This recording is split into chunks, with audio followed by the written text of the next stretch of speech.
Welcome to Town2weekly. I'm Jason Leach. And I'm Mark Gorman. Alright, Town2weekly. We at Town2weekly ask all citizens to contribute.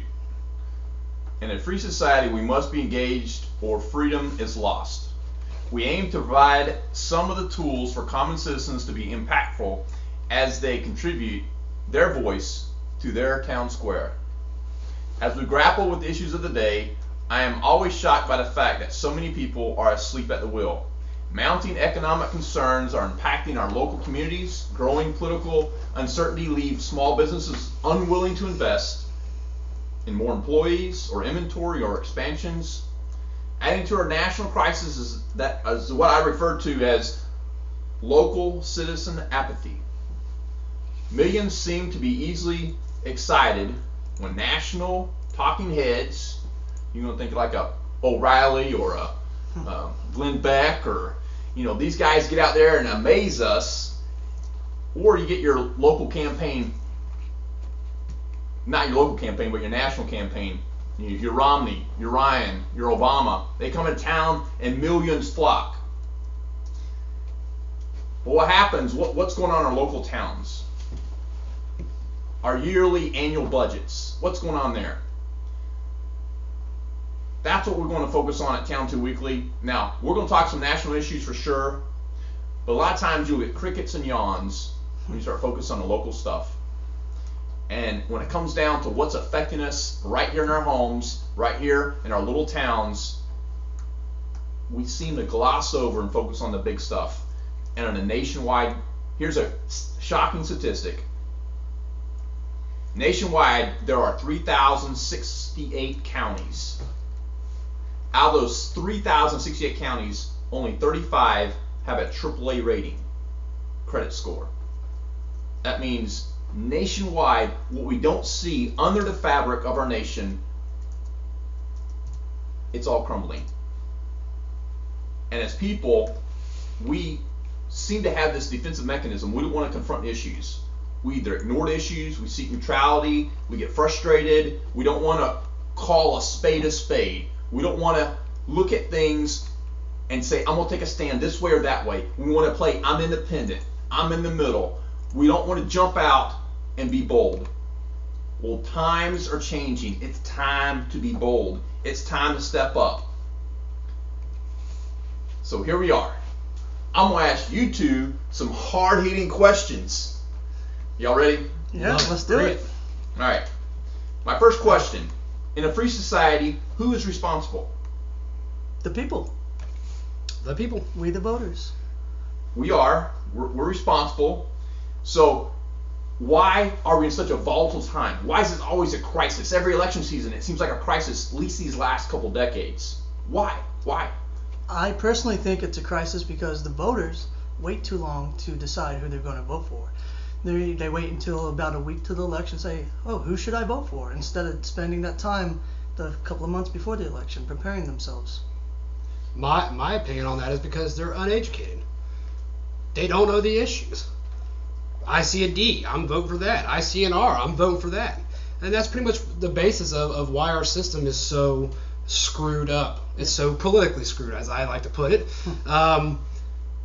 We look at the fact that we the people have not held the Congress or the President of the United States, accountable and responsible for the actions and the bills that they pass that affect our daily life.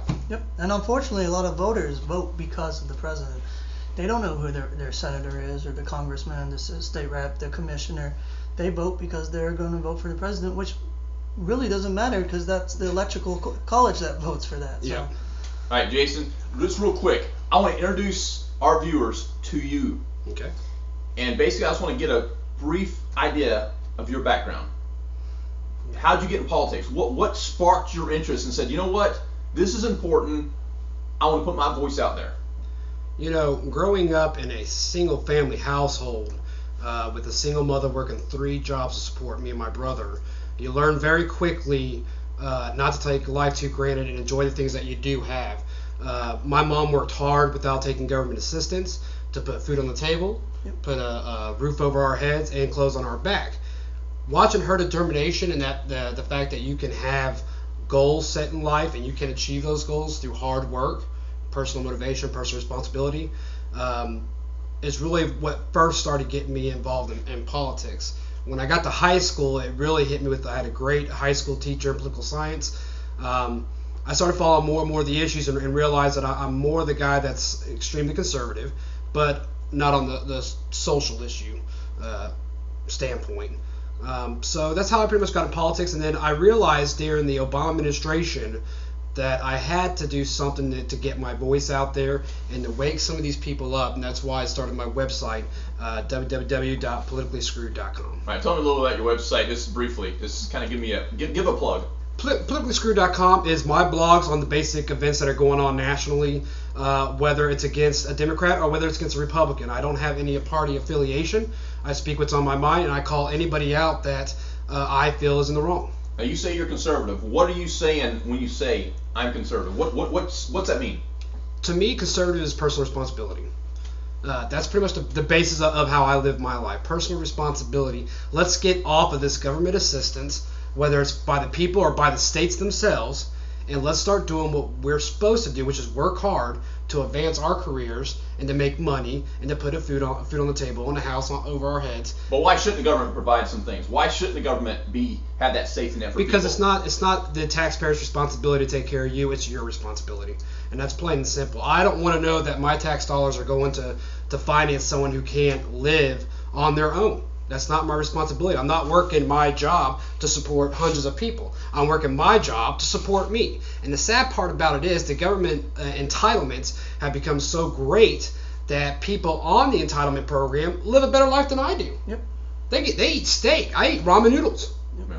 You know, it's making that personal responsibility and the personal decision to say, I'm going to eat ramen noodles, pay off my debt so I can have a better life and a better future, than to sit there and say, no, I'm going to go on government assistance and get the steaks and the nice cereal, and it goes on and on from there. It's just abuse of the entitlement system from the government. Mark. Yes. All right. You currently just got off the campaign trail. Yep. You got energized and got into the political process, and I know a little bit of your background, and it's very fascinating about you're not really from here. Nope. And yet you feel it's your duty, your responsibility to get involved. Tell me a little about that background and kind of give the people introduction. Sure, no problem. I'm Irish. I came from Ireland when I was just 2.5 years old, and we were getting away from the social state. My parents wanted to work and they wanted to earn what they worked for. So we came over here, and never dawned on me. I was too young to realize I was Irish, but then when I came home, we were very Irish in the house. And when 9/11 happened, I felt more American that day than ever before in my life. And after 9/11, I paid more attention to what was going on. Then I started listening to the talk radios and the news and paying attention.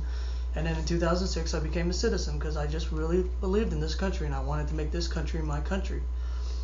I got fed up with politics. I got tired of people getting more and more like socialists, and I came away from that, and I wanted to live in a free country. So I started to run because I said, you know what, either put up or shut up. Now, what did you expect when you came here versus where you're leaving? What did you expect to find in America, knowing that, I'm sure you hear what America's about in Ireland or in Europe practically. What kind of caught you off guard when you came here, if anything, or what? Well, at the time, Ireland was in a recession. When my parents decided to come here, my dad owned his own construction company over there, and he brought it over here. And we knew that Georgia was just an ongoing building state. We didn't know what to expect. First of all, the heat hit us because Ireland's very cold, and that 90-degree heat hit us hard. But when we first got here, it was a very, very, it was liberating. It was nice. You had so much freedom. You can go out and do what you want. You can meet who you want, talk to who you want. You didn't feel shackled to the government. Now, how was that different in Ireland? I mean, obviously you can I'll give a little example. Give me a little illustration. What? When my grandmother had a disease, and she was 60, she was in the early 60 years of age, and they considered her too old to do the procedure. And because they didn't do the procedure, she ended up dying. Over here, my mom's 65 and just had surgery done, and she's doing great. And so it's a different concept. When the government controls your health care, you get screwed, politically screwed. And that's how we look at it. It's, my grandmother probably would have been alive if we did the surgery, but she might have not. But, at least we would have took the risk and we would have been happy. And I'm doing right now with my brother, we're doing Tab Now. It's facebook.com/Tab Now. And it came off from the campaign trail with, we're tired of the party system backing their guy right off the bat. And I'm not trying to sound bitter from losing, because I'm happy with my statistics. Got 36% of the vote, spent about $4,000, but we just really want to help educate non-voters, people who don't really vote. We want to give them a source to check out and say, okay, I'm going to be voting soon. Let me see what they're talking about. And we're not just going to blast negative, but we're going to say, this is the different candidates, this is what they're about. We're not going to influence a vote. We're not going to say vote for this person. We want you to make up your own mind. We just want you to have the information. We're going to plug that some more in a little bit. Sure. Real quick, both y'all are getting involved in politics, and both, I sense that this isn't about you so much, it's about forward thinking. It's about looking out to the future. And for the future, the next generation, really the people coming up, our children. What motivates you about the next generation to get involved? What do you see? Why do you have aspirations to step up to the plate? Well, as being 25 years old, a lot of people talk about how they're worried about the kids, the grandkids. I'm worried about my future. I'm only 25 and I've got a long time left to make something happen. And I want to get to that point where I can feel comfortable and have kids and know that they're going to be okay. And I want for the future children is to educate them. Like Jason said, we need to educate the people and let them know what's going on. A voting turnout of 10% is not good enough.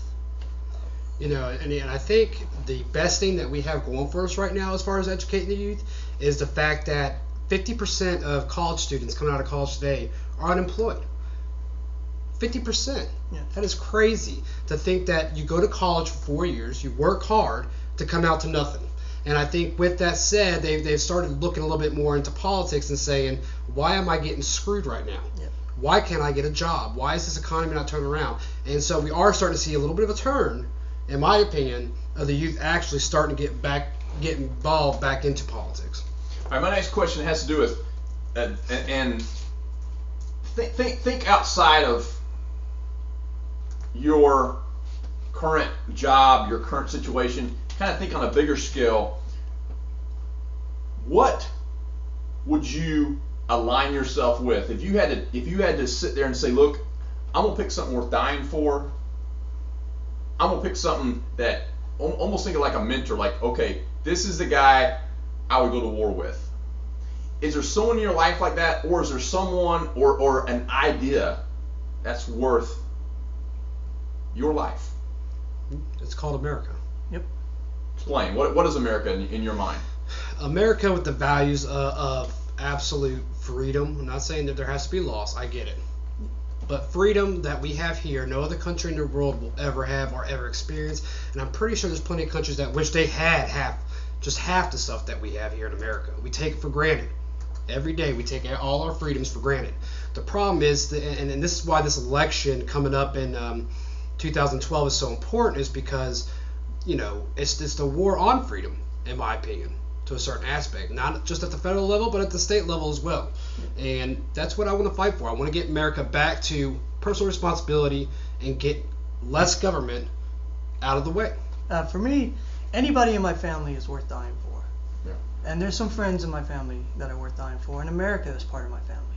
America is my family. America is what I believe in. What we used to have, not where we're going. And where we're going is downhill, and we're going downhill quick. Fast. What did we used to have? What are you referring to? Well, we used to have I have no problem. I understand that we have to vote for Democrat and Republican, and I understand we have the two-party system.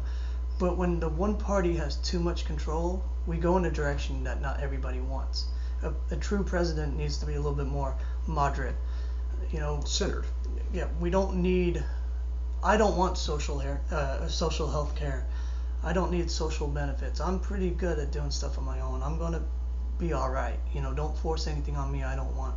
That's how I feel about it. It's really progressives, if you think about it. It's a progressive And it's system. progressives on both sides of the issue, whether you're liberal or whether you're conservative. They're both equally bad. And the funny thing about progressives is that they ask the people, give us a little bit here. When you say progressive, you're talking about what? progressive? Well, the problem with progressive that I see is that's pushing forward. That's pushing forth with your ideals that we don't agree with. Because you think they're what we need, you're going to do it for us without our say and our word, and you're just going to take over the control. That's what to give an example of progressive, liberal, Obamacare. Right. That was progressive. The people didn't want it. They clearly shouted against it. But the Democrats and the president said, we don't care. We know what's best for you. If a Republican progressive would be someone that pushes religious issues, abortion, Yep. Which I hate talking about, but that's a progressive issue of no, absolutely no abortions because according to the Bible, you can't do it. Right. So that's what I mean by So progressive. you're saying progressive? There's Democrat progressives and there's Republican progressives. Absolutely. And there's libertarian, there's Green Party progressive. So basically, progressive is saying, I'm going to do something for you that you can't do for yourself. Tough. Right. I'm moving forward in this issue. More of I'm going to do it for you because I know what's best for you. Gotcha. Not that you can't do it yourself, but I feel that I know what's best for your life. Yep.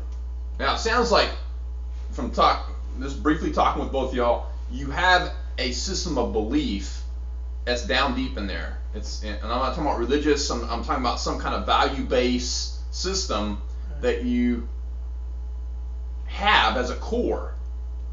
Where does that come from? Where do you find that? What's life? In all honesty, life. Growing up, dealing with issues. Life's hard. It handed me a bad plate, but I ate it, and I moved on to better myself.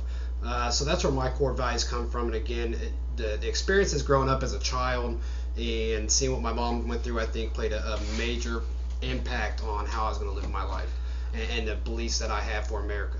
If we got back to personal responsibility, could you only imagine how well this country would be? Yep. If we say, government, stop worrying about the people and start worrying about the things that you're supposed to be worried about, which is the protection of the United States, there would be no issues.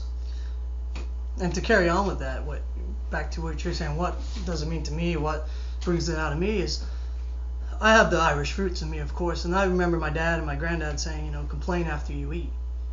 Shut up, eat your food, and then you can complain about it. Because when he was in the army and he complained about it, they took his food away and he didn't get to eat. That was life. You did what you were supposed to do. And I have a little bit more connection. I know Americans have connection with the 4th of July and independence, but really the Irish only got their independence in 1912, 100 years ago. So I knew people who fought in the independence war for Ireland. So it brings me closer to why we fight and why we do it and why we take these risks, because it's worth it. And we can't take for granted what somebody did 200 years ago. We need to keep that fight going because we're only one generation away from losing freedom. That's why I'm in this fight. So you both have.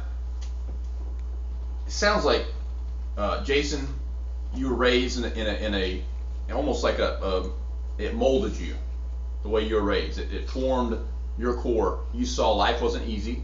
You were not handed things. You had to fight for what you got. Your mom went through, sounds like a lot.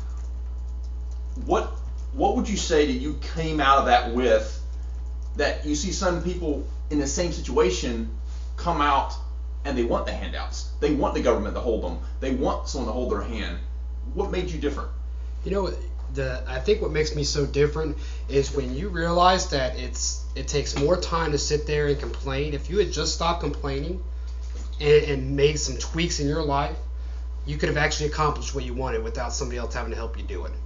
And I think that's what I got out of it. And some people don't always get that. But there's a lot of people in life in America who went from a lot poorer than I was to a lot richer than I am now. And they did it through personal motivation, personal responsibility, and personal sacrifice. If you don't have sacrifice, you're not going to make it. You got to give up some of the things you want in order to get the things that you need.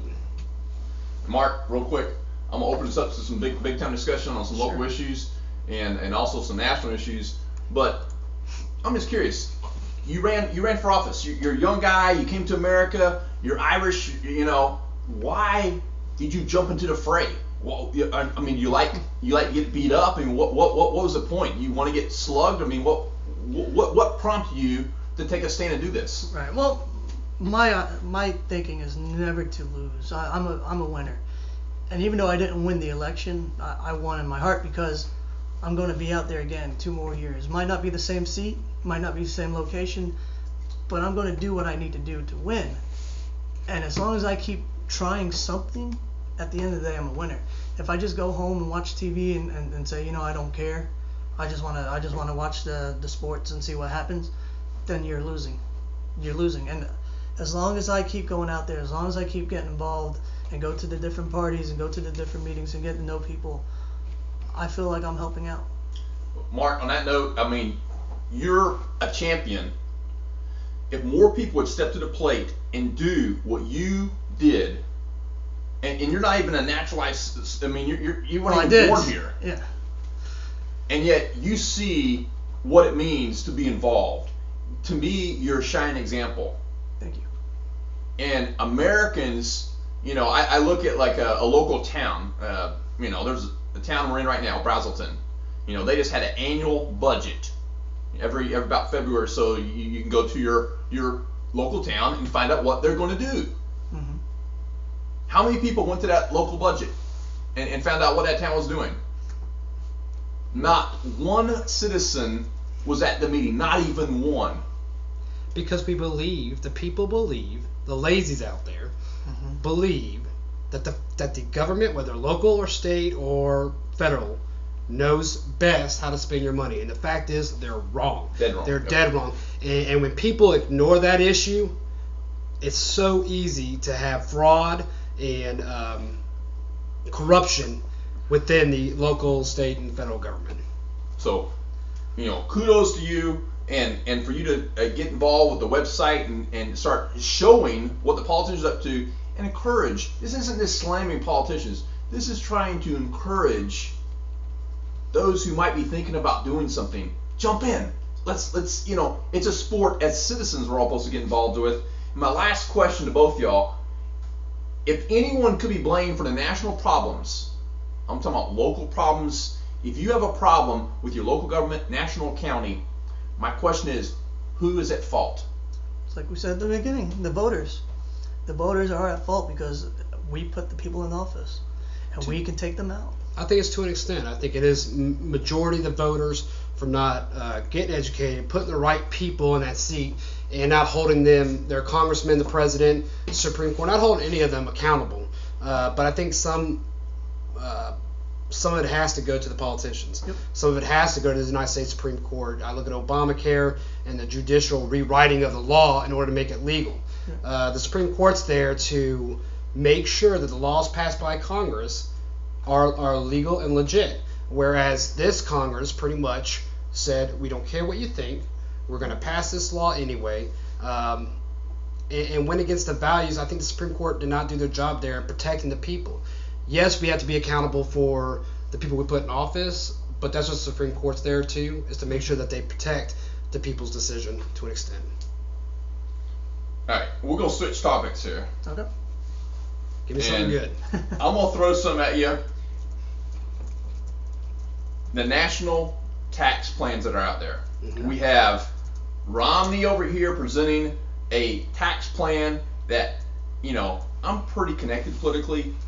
He's got so many points on there. He's talking about AMTs and rates at 25 to 35, and we're going to go tax neutral on things. I mean, he's talking about research and experiments, debt, credit permanent. I mean, you read this stuff and you're like, what in the world's going on here? And then you got Mr. Class Warfare on the other side. Mm-hmm. And he's trying to demonize the successful. As a local citizen, and you're trying to look at which one of these guys I'm going to go with, and how's that going to impact me locally, what are we looking at? How are we going, as a citizen, make a determined effort to understand what the hell's going on? Well, frankly, nobody knows what the hell's going on. Let's face the facts. Obama hasn't even had a tax plan. His tax plan is tax to rich. Tax to rich. Now, let me be clear. Tax to rich. And that hasn't worked, and it won't work. Keep in mind, I've never had a job from a poor person. No. So the more you tax the rich, trust me, they're not going to miss out on their profits. They're going to do what it takes to cut jobs so that they continue to have the profits that they've been seeing. They're not going to lose money. That's not how it works. You have Romney's plan, which I dislike for the point of it's better than what Obama's preaching. I'll give him that. But it still leaves the loophole. His plan it's to fix the broken system. You need to throw the broken system out. The system's been broke for years. Don't try and fix a car that's 80 years old Yeah. and running on flat tires. Get a new car. People complain most people don't know anything about taxes. I have to give you an example. One person, complained to me last year. I paid $5,000 in taxes. Boo-hoo! I paid $5,000 in taxes. Like, how much did you get back from the federal government? $8. I was like, you didn't pay taxes. Yeah. You benefited off of me. Yeah. You made a profit off the federal government. I didn't. Well, and that's the problem. We have to simplify it. Herman's K 999, which I'm sure everybody's sick and tired of hearing about, but was by far at least a step in the right direction. Yep. I'm for the fair tax. I want to eliminate the whole thing and put the tax rate at the same percent for everybody, flat out, period. Looking at stats here, the top 1% have 40% of the tax share of this nation. 40%. Yep. Okay? They only bring in 22% of the whole entire nation's income. Yeah. But they pay 40% of the taxes. You look at the top 50%, they pay 97% of the taxes. 97. So the last 50% of the country pay nothing. And Obama comes out and he preaches this, we got to be fair. Let's be fair. Let's be fair. Well, let's be fair. Let the other 50% pay some of the burden. Quit always taxing those with the wealthy, thinking that that's the right way to go. Which, by the way, his tax increase on the 1% only would account for 1 day's worth of business in the federal government. Right. That's all it accounts for. It's a drop in the bucket, but he does it because it's class warfare and he loves it. Yep. All right, Mark. Yes. On taxes, you were running for local office, Florida, Georgia. State House District State House. 96. Okay. And specifically on taxes in the state of Georgia, what kind of tax system are we learning from on a state level that we could change? I know from a state, I pay as many state taxes, income taxes as do federal. Yeah. It's shocking. Yeah. And most people get so bent out of shape on this local, on the national level about their national taxes, and we get all bent out of shape, Romney versus Obama. But Right. when it comes right down to it, I'm paying probably more in state taxes than I am in federal. And we don't even stop and look at our paycheck. We don't even say what's going on here.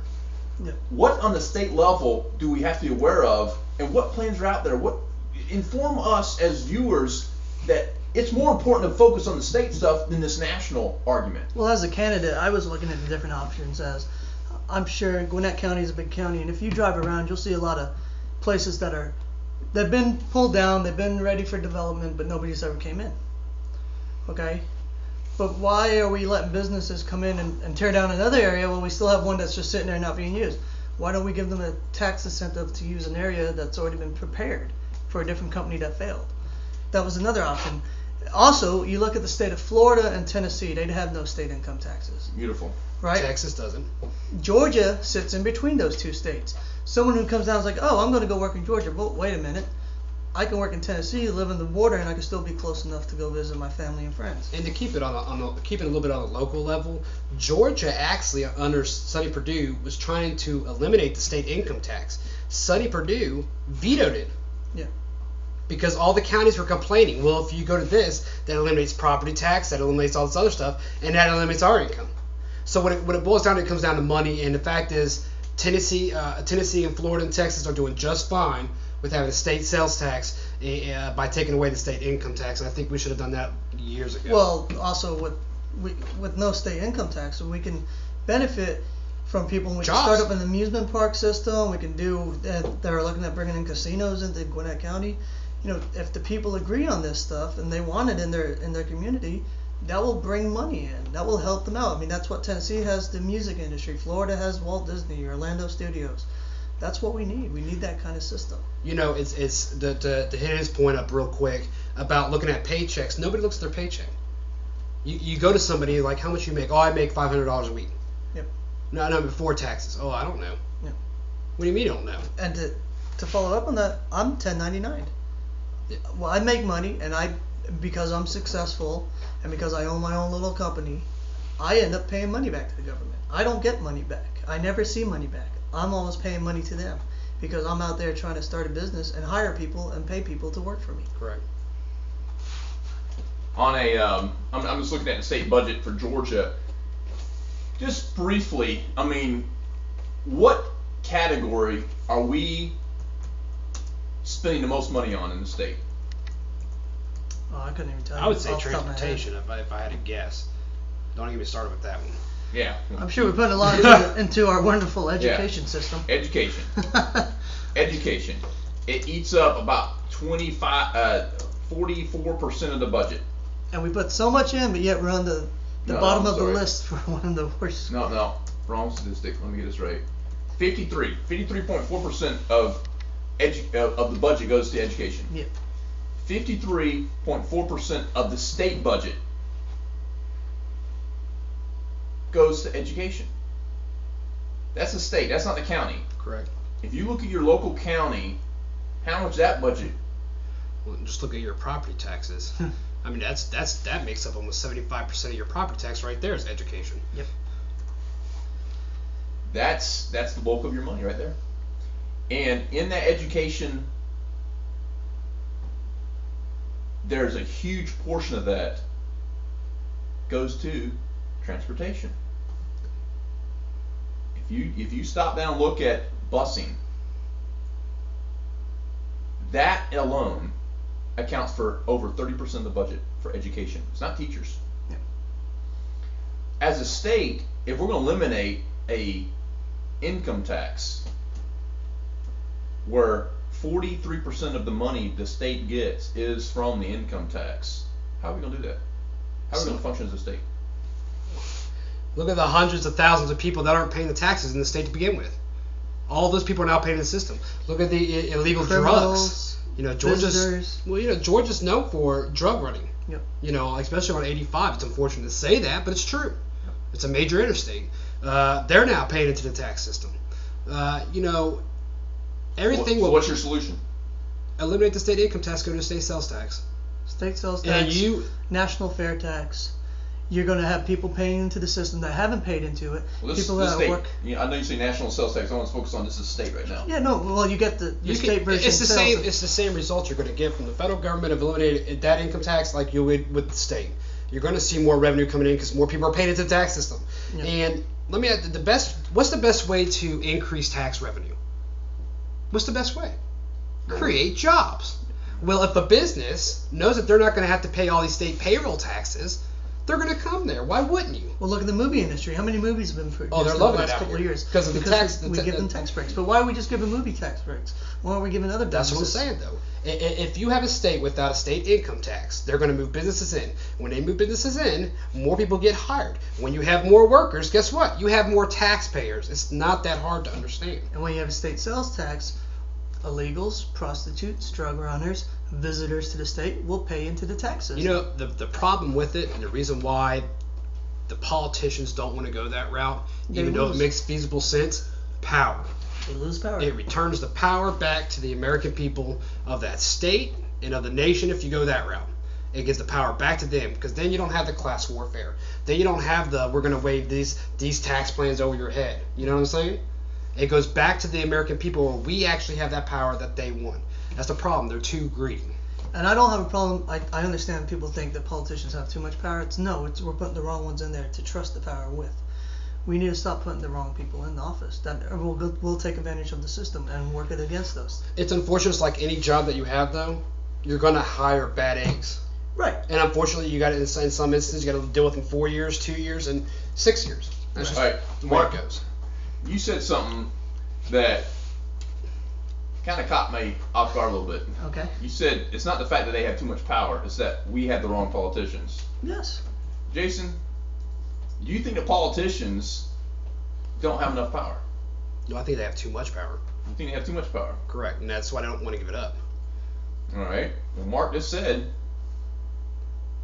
that Let's take a look. politicians, not that politicians don't have enough power. Okay, we just have the wrong politicians. I'll give an in there. example here.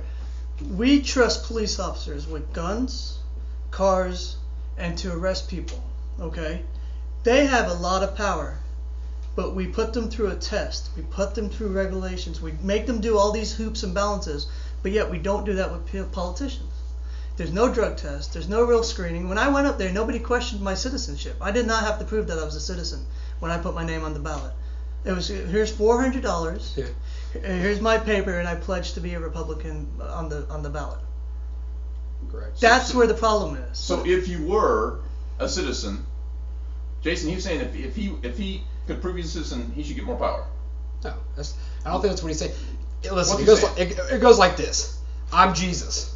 All right. I don't make mistakes. I am by far the perfect politician. I get into office. Everybody votes me because they love me.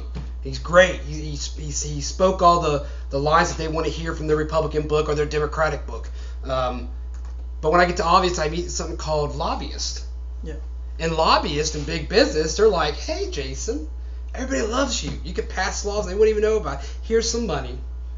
Pass this law in our favor. That's the power they have. And guess what? I'm stuck with that person.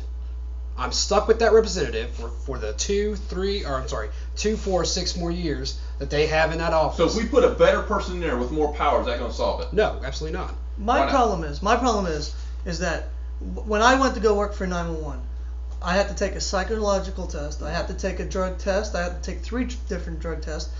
I had to go through backgrounds, fingerprints. Why aren't we doing that with politicians? They're going to control our lives.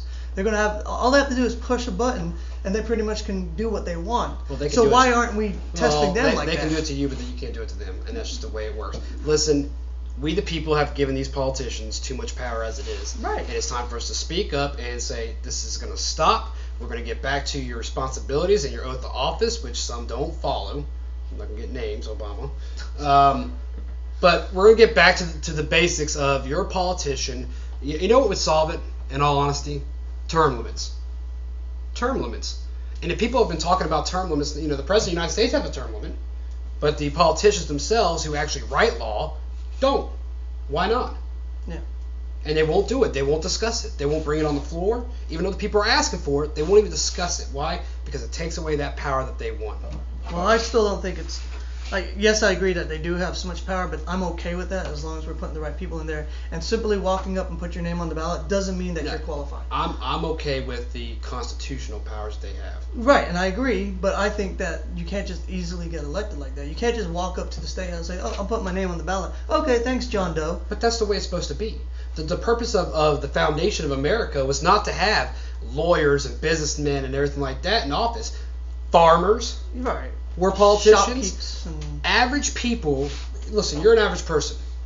You would have made a great politician. That's probably why they didn't elect you. Right.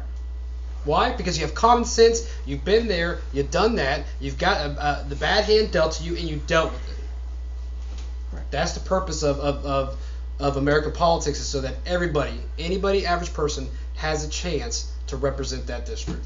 Well, I'm still stuck in my stance that I think it needs to be a little bit harder to become a politician. Yeah, I think it's too easy. All right, on that point, we have how many representatives? 13 from the state of Georgia? I believe that's right, 13. That sounds about right. 13. We have 2 senators. We have 2 senators. Let me see. Hawaii 2 senators. Georgia 2 senators. Yeah. I believe it could be the electoral college is 13. I'm not sure. But anyway, out of those representatives, I believe all of them are lawyers except one. Okay. The one that's not a lawyer is our civil rights guy, Mr. Lewis. Other than that, they're all lawyers. Right. And to your point, Mark, and to your point, Jason, the common guy is not being represented. And I'll tell you why. Party system. It's what he's been discussing. It's the party system. If you are not approved by the Democratic Party or the Republican Party, you're not getting nominated. Why? Because they're going to go after you. They're going to attack you. They're going to put all that money with the other candidate. That's something we discussed earlier, that neither party system can get involved in the preliminary elections until a representative has been picked. If you have that, the average person might actually have a chance to beat that lawyer. But there's a loophole. Though the party can't get involved, individuals from the party can get involved in different campaigns, and that's what hurts it. Fair enough, but you can't take that right away as somebody wanting to donate to a certain candidate. Right.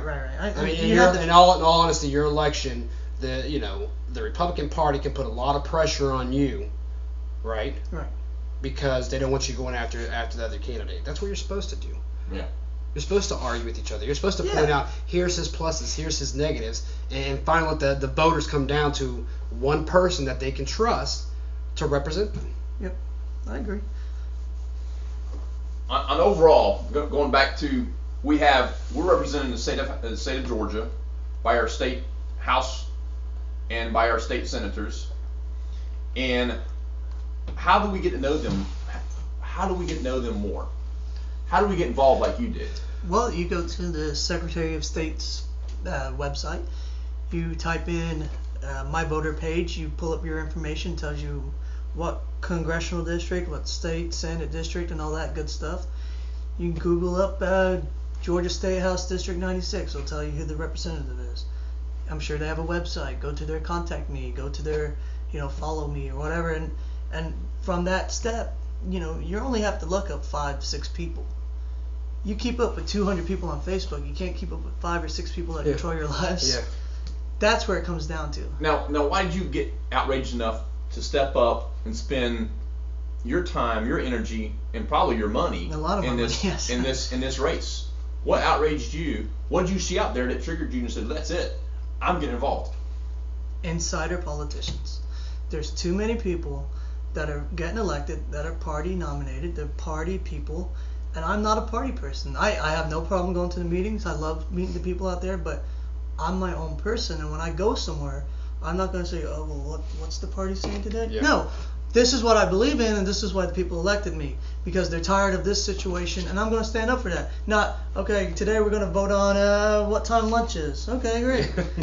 It's done. Under the Golden Dome, Jason, this last session, we've had incredible malfeasance. I mean, you're talking about T-Splosh, that they're hiding, they're sneaking things in there.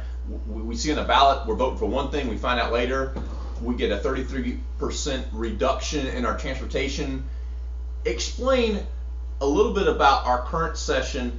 Here, citizens think they voted in a conservative House representative under the Gold Dome and the state Senate, and yet we've got some crazy corruption going on in Georgia. Because they don't live up to what they preached when they ran for election. Yeah. It's elections nowadays, whether it's at the local level, state level, or federal level, it's about popularity. It's like American Idol. Yeah. Who's the better singer, me or Mark? Yeah. Mark sings better than I do, so he gets the election. I sure don't. Yeah, what I mean? He's got the American Idol vote. But that's what it boils down to. And they sit there and they promise all these things, and then they get to Congress, the lobbyists and big businesses who have to fund their next re-election, because that's what they're more concerned with than actually passing policies that benefit the people of the state of Georgia. They go and do whatever the lobbyists want them to do. So that's pretty much what it boils down to, and it's sad because I sit here. That's why I told you I blame the American people to an extent.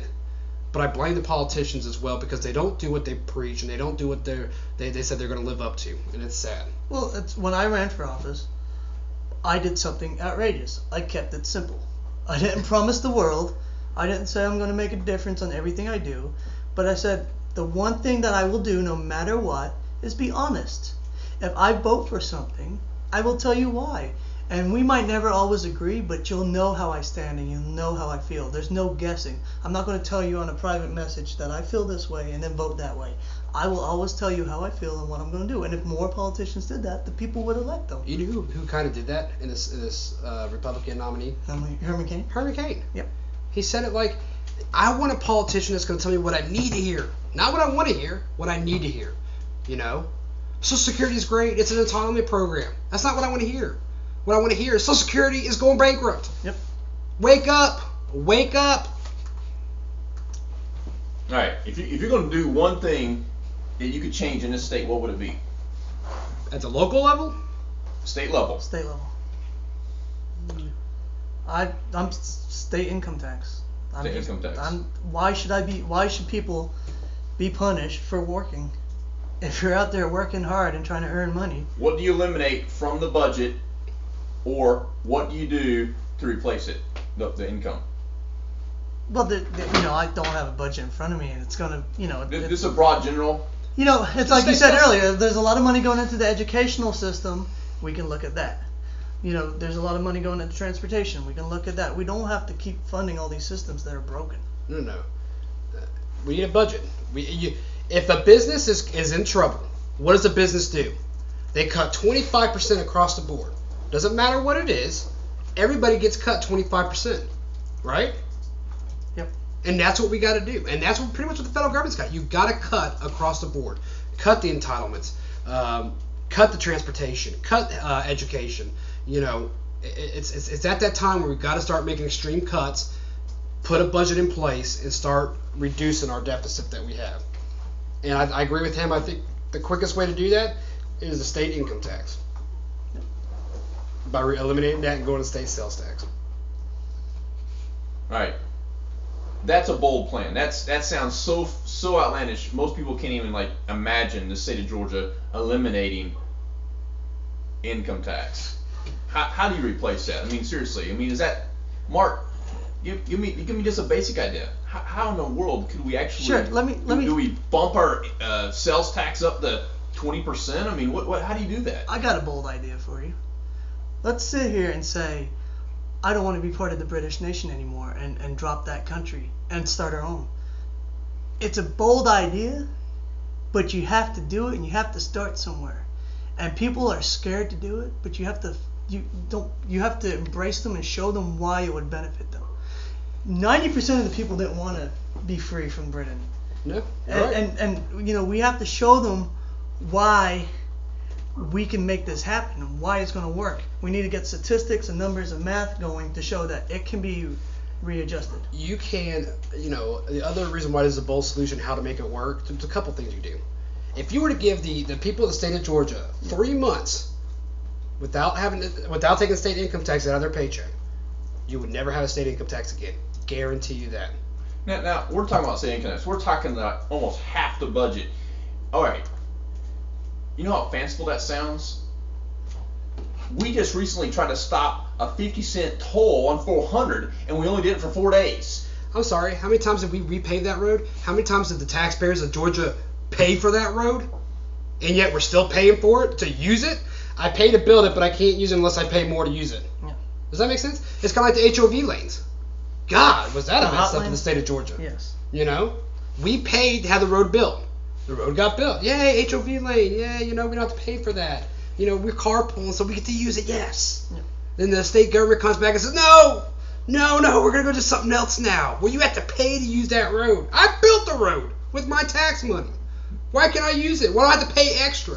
It's like it's roads and transportation is the quickest way to get like tripled, you know, quadrupled taxed by the state and federal government, and it's sad. And you're worried about the money issue about, well, you're going to take this big budget that we're making off state income taxes, but think about it. How many people in the state of Georgia don't pay state income taxes? And we shift that from state income to state sales. People will start paying more money into the system, especially rich people, because they buy more and they buy bigger. And then you get the drug dealers, you get the prostitutes, you get the people illegals, traveling through the state, the visitors through the state. They'll pay into the state income tax. I think the worry with increasing the retail sales tax and why people get so scared about it is because, well, we're at 10%, so now we're jumping up to 13%, and everybody's like, oh my God, that's 3 more percent I have to pay in taxes.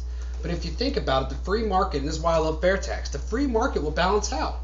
If he's selling Coke for $1 and the sales tax increases to the point where it's $1.50, you know, he's already making tons of profit as a competitor. I'm going to drop that down 25 cents so I can beat Mark out.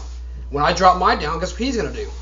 Well, I can't compete with that. I got to drop mine down now. So the prices will start coming back down. It's initial burst into the state sales tax, but plenty of states have done it, and it's better to try something than to not try at all. Plus, we got a lot of embedded taxes that people don't know about. Yeah. That's the problem. Well, we're going to take a quick break. We'll be back in about 5 minutes. Just make sure you join us again. We'll be back.